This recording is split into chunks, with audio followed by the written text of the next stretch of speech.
Well, it's not hard to feel overlooked, right? You walk down the street, walk by people, nobody looks you in the eye, glance, go right by you.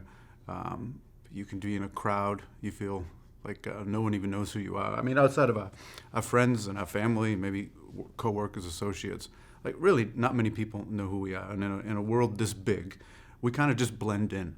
And it just makes us feel, in many ways, insignificant. And then at the same time, you have a cultural narrative that's pushing, beauty and money and success and honor and all of these things. And it's like, how could I ever do this? I mean, no one really knows who I am. And that could be discouraging. And it can even push you back and make you feel like, kind of like the Ecclesiastes life. Like, is this even worth it? What's the point? Well, that's why it's so interesting about Jesus, is that when he comes, I mean, he's the King of Kings. And you would think that maybe a king would be drawn to people that are so influential and full of honor and wealth and success. But Jesus doesn't need any of that. And he's actually, the people who fade in the background actually capture his gaze. And one story where you see that in particular is a story of a blind beggar named Bartimaeus. And Jesus is walking to go to Jericho, and he is on his way to die for the sins of the world. And he's got a crowd of people around him that are listening to him teach and following. It's very noisy. And as it was his custom, there's this beggar on the side of the road, sitting on the side of the road, and he's blind. And he hears the crowd coming, and he thinks that maybe this is the Jesus that he's heard of.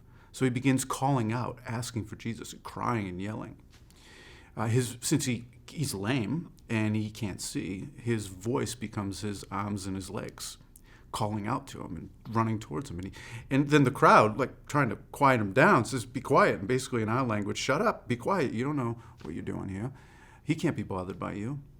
But then it's fascinating. In Mark's gospel, he tells us Jesus stopped.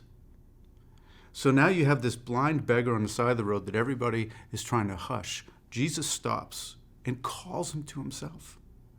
So this man jumps up and leaves his stuff and comes to Jesus. And Jesus dignifies the blind beggar who was marginalized on the side of the road, looks him in the eye, and asks what he could do for him. And then he heals him and restores him. And that blind beggar ends up going out with the crowd. The one who was on the side of the road is in the throng with Jesus, walking away. The insignificant one is now part of Jesus' crew, his people. And that's the way it is for people like you and me. We're insignificant in so many ways.